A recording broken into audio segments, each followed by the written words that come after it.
Hello విద్యార్థులారా, మీరందరూ గొప్ప రోజును కలిగి ఉన్నారని నేను ఆశిస్తున్నాను. భారత స్వాతంత్ర్యం తరువాత మొదటి దశాబ్దంలో భారత రాజకీయాల్లో కాంగ్రెస్ ఆధిపత్య ఉనికిని కలిగి ఉంది.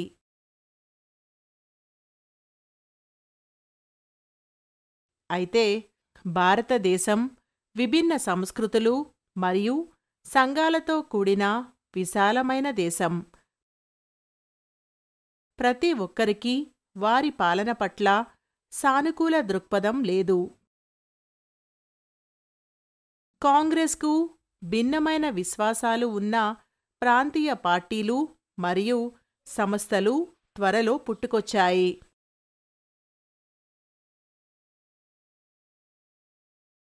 పదో తరగతి సామాజిక అధ్యయనాల నుండి స్వతంత్ర భారతదేశం. మొదటి 30 సంవత్సరాలు అనే అంశం నుండి ఈ ప్రాంతీయ భావాల పెరుగుదల మరియు ఎమర్జెన్సీ కాలం గురించి తెలుసుకుందాం. అభ్యాస ఫలితాలు. ఈరోజు మా సెషన్లో మనము దీని గురించి నేర్చుకుంటాము. ప్రాంతీయ పార్టీలు మరియు ప్రాంతీయ ఉద్యమాల పెరుగుదల,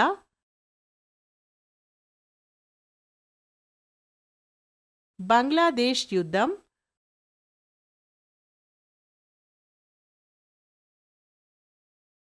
ఇందిరాగాంధీ విధానాలలో వామపక్ష మలుపు,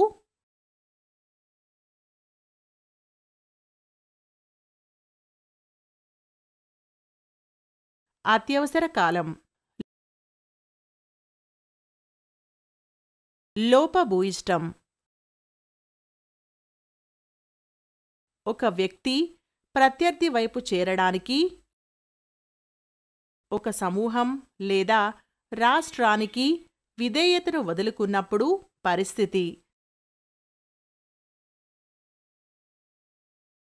సోషలిజం. ప్రైవేట్ కంపెనీల కంటే మొత్తం వనరులను నియంత్రించాలని మరియు స్వంతం చేసుకోవాలని చెప్పే తత్వశాస్త్రం. రాజకీయ పోటీ. రాజకీయ పోటీ అనేది రాజకీయ అధికారం కోసం పోటీ. ప్రదర్శనలు. ప్రదర్శన అంటే ప్రజలు ఏదో ఒకదానిపై తమ వ్యతిరేకతను లేదా దేనికి వారి మద్దతును చూపించడానికి పాల్గొనే మార్చ్ లేదా సమావేశం. ప్రచారాలు. ఏదైనా రాజకీయ లేదా వ్యాపార కార్యకలాపాలను సాధించడానికి ప్రయత్నించడానికి కార్యకలాపాల శ్రేణిని నిర్వహించడం. గృహ నిర్బంధం. ఒక వ్యక్తిని వారి నివాసానికి పరిమితం చేసే చట్టపరమైన చర్య. కాన్సెప్ట్ మ్యాప్ని తనిఖీ చేయండి.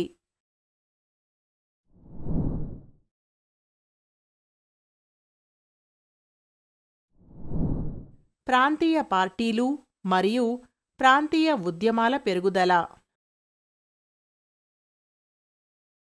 భారతదేశంలో 1967 ఎన్నికలు రాజకీయ పోటీలో గణనీయమైన మార్పును గుర్తించాయి. స్వాతంత్ర్యం తరువాత కాంగ్రెస్ పార్టీ దాని ఘోర పరాజయాన్ని చవిచూసింది. వివిధ అసెంబ్లీలలో పార్టీ 284 స్థానాలను కోల్పోయింది. ఇది మొదటి ముఖ్యమైన పరివర్తనను సూచిస్తుంది.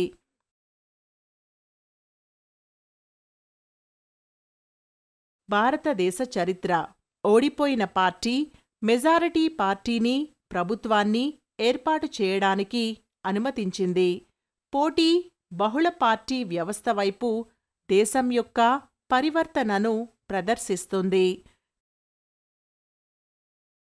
తమిళనాడు మరియు కేరళలో కాంగ్రెస్ గణనీయమైన నష్టాలను ఎదుర్కొంది. డిఎంకే గణనీయమైన తేడాతో గెలుపొందింది. ప్రాంతీయ ఉద్యమాల శక్తిని ప్రదర్శిస్తుంది.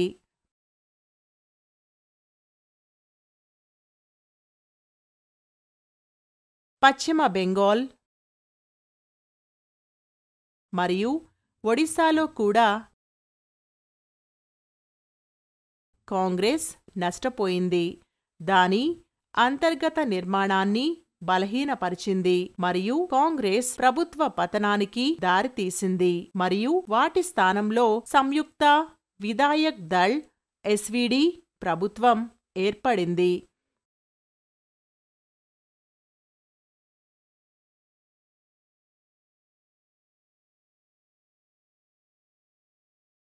భారతదేశంలో కొత్త ప్రభుత్వం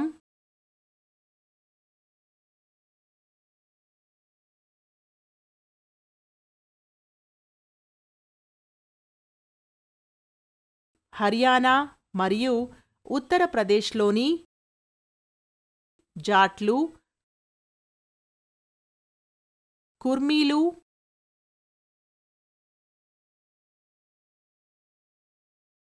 బీహార్లోని ఖోయరీలు,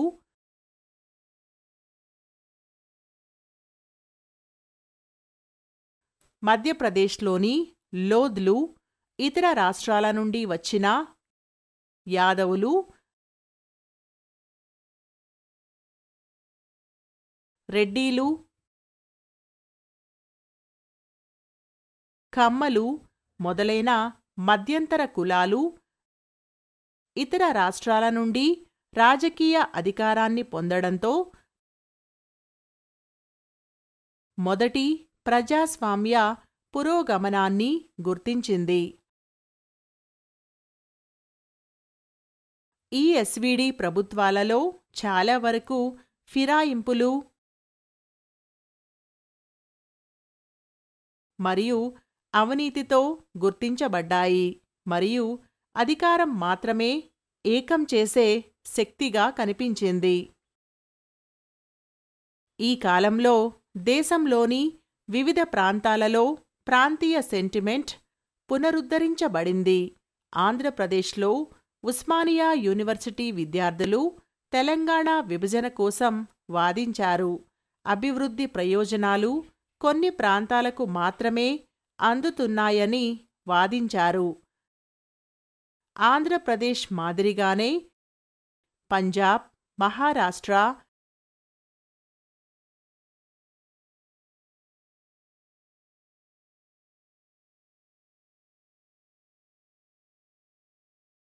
కాశ్మీర్ మరియు నాగాలాండ్ వంటి రాష్ట్రాల నుండి వివిధ డిమాండ్లు ఉన్నాయి. రాబోయే రాజకీయ అవగాహన మరియు డిమాండ్ల నుండి పెరుగుతున్న ఒత్తిళ్లను కొత్త నాయకత్వం ఇంకా నిర్వహించలేదు.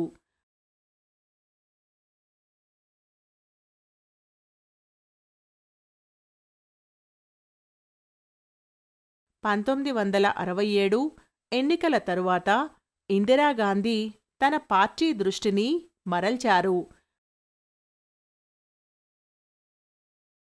పేదలు మరియు అణగారిన వర్గాలను గుర్తించడం ద్వారా కొత్త సామాజిక పునాదిని స్థాపించాలనే లక్ష్యంతో సామాజిక, ఆర్థిక అభివృద్ధి హామీలను నెరవేర్చడంలో కాంగ్రెస్ పార్టీ విఫలమైనందున ఈ వ్యూహం ద్విముఖ ఆయుధంగా మారింది. బంగ్లాదేశ్ యుద్ధం 1970వ దశకం ప్రారంభంలో తూర్పు పాకిస్తాన్ బెంగాలీ గుర్తింపు ఉద్యమం మరియు పశ్చిమ పాకిస్తాన్ చికిత్సకు వ్యతిరేకంగా నిరసన కారణంగా ఇబ్బందులను ఎదుర్కొంది.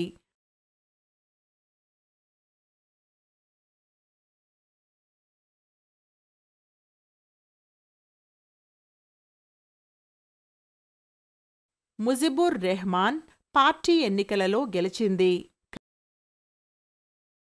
కాని సైనిక అణచివేతకు దారితీసింది.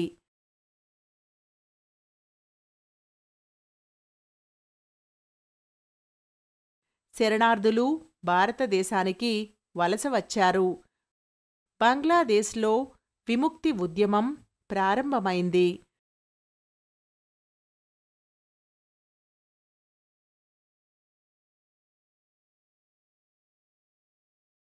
(1971) బంగ్లాదేశ్ స్వాతంత్ర్యం కోసం భారతదేశం జోక్యం చేసుకుంది. దాని సైనిక బలాన్ని మరియు అగ్రరాజ్యాల మధ్య అలీన స్థితిని ఉపయోగించుకుంది. ఎడమ మలుపు. ఇందిరాగాంధీ కొత్త విధానాలు మరియు కార్యక్రమాలను ప్రవేశపెట్టారు. కాంగ్రెస్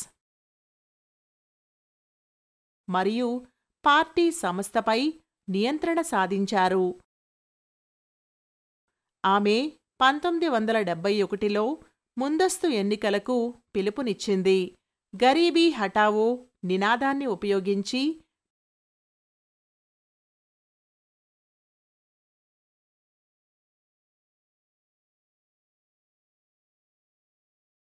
మరియు సమూల వ్యవస్థ పునర్నిర్మాణానికి హామీ ఇచ్చింది. ప్రతిపక్షాలను ఓడించి విమర్శకుల నోరు మూయిస్తూ కాంగ్రెస్ రికార్డు మెజారిటీతో విజయం సాధించింది.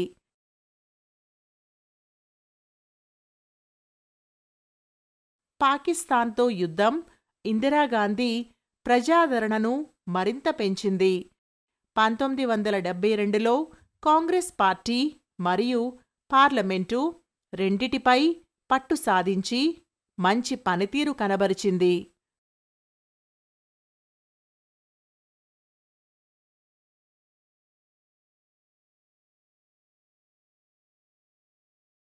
ఈ కాలంలో ప్రైవేట్ బ్యాంకులను జాతీయం చేయడం మరియు రాచరికపు పెన్షన్లను రద్దు చేయడం వంటి సామాజిక మరియు ఆర్థిక పరివర్తన సాధించడానికి ముఖ్యమైన చట్టం ఆమోదించబడింది.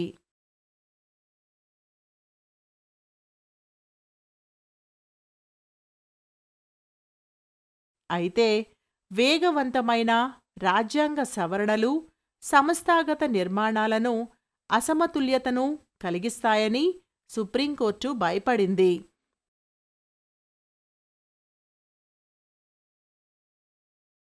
1973లో రాజ్యాంగం యొక్క ప్రాథమిక నిర్మాణంపై కోర్టు కీలక నిర్ణయం తీసుకుంది. ఇందిరాగాంధీ తన పదవీకాలంలో అనియంత్రిత సంఘటనలు మరియు తీవ్రమైన సామాజిక మరియు ఆర్థిక పరిస్థితుల కారణంగా సవాళ్లను ఎదుర్కొన్నారు. 1973 అరబ్ ఇజ్రాయెల్ యుద్ధం చమురు ధరలను పెంచింది, ప్రభుత్వంపై ఒత్తిడి తెచ్చింది.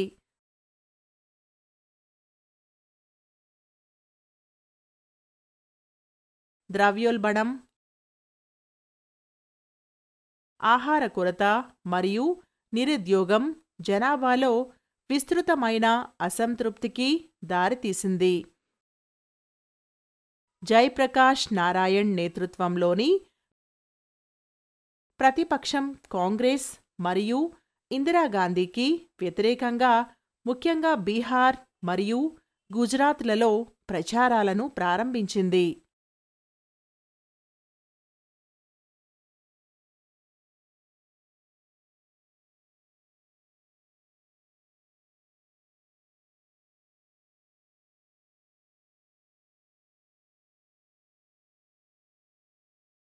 అత్యవసర కాలం. ప్రభుత్వం విధించిన చట్టాలు క్రమాన్ని కాపాడుకోవడానికి పౌర హక్కులను ఉల్లంఘించగా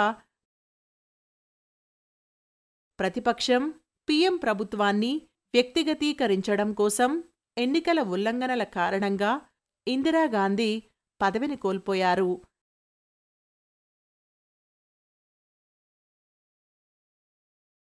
అయితే ఆమెకు సుప్రీంకోర్టు నుండి స్టే వచ్చింది.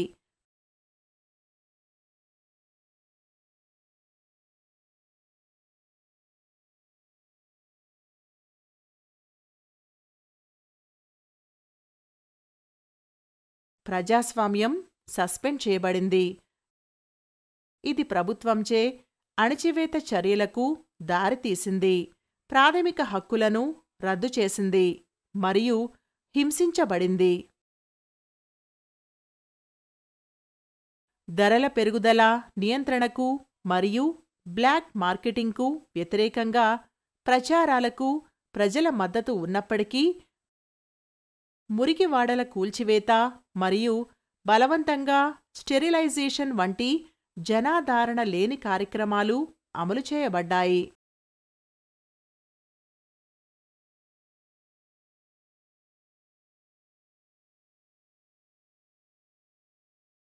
42వ రాజ్యాంగ సవరణ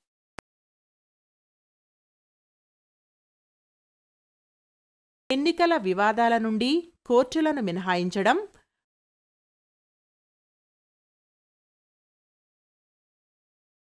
కేంద్ర మరియు రాష్ట్ర ప్రభుత్వాన్ని బలోపేతం చేయడం, న్యాయపరమైన సవాళ్ల నుండి సామాజిక మరియు ఆర్థిక అభివృద్ధిని రక్షించడం మరియు న్యాయ వ్యవస్థను పార్లమెంటుకు విధేయత చూపడం,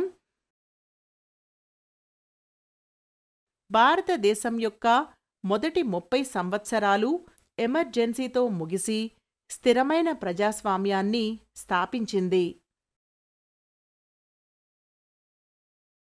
పోటీతత్వ బహుళ పార్టీ వ్యవస్థ క్రమంగా ఆవిర్భవించడం, సాధారణ స్వేచ్ఛా ఎన్నికలు, నిజమైన ప్రభుత్వ మార్పులు, స్వతంత్ర సంస్థలను స్థాపించింది.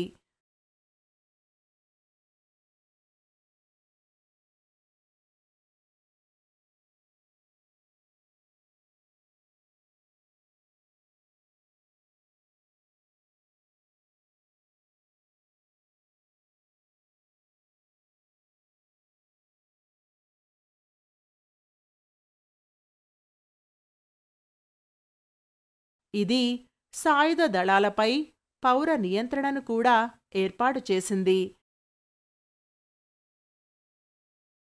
ప్రజాస్వామ్య వ్యవస్థలో భారతదేశం చాలా ముందుంది.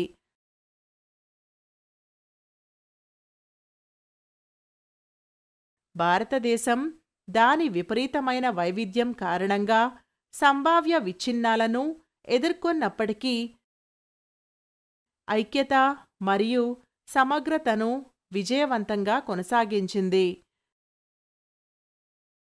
ప్రణాళికా సంఘం మరియు సమతుల్య ప్రాంతీయ అభివృద్ధి సామాజిక మరియు ఆర్థికంగా వెనుకబడిన వర్గాలను పరిష్కరించడానికి లక్ష్యంగా పెట్టుకుంది.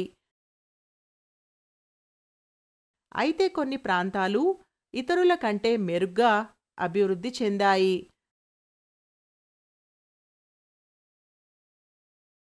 ఆర్థిక లక్ష్యాల పరంగా భారతదేశం క్రమంగా ఆహార ఉత్పత్తిలో స్వయం సమృద్ధి సాధించింది. అయితే ఉపాధి అవకాశాలు రావలసినంత పెరగలేదు.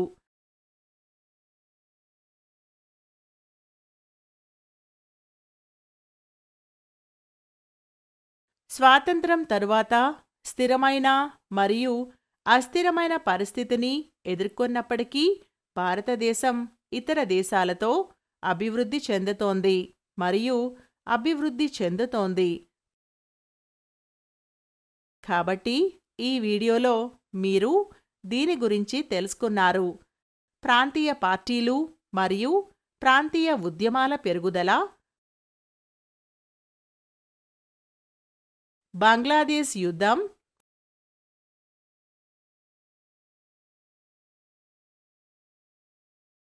ఇందిరాగాంధీ విధానాలలో లెఫ్ట్ టర్న్,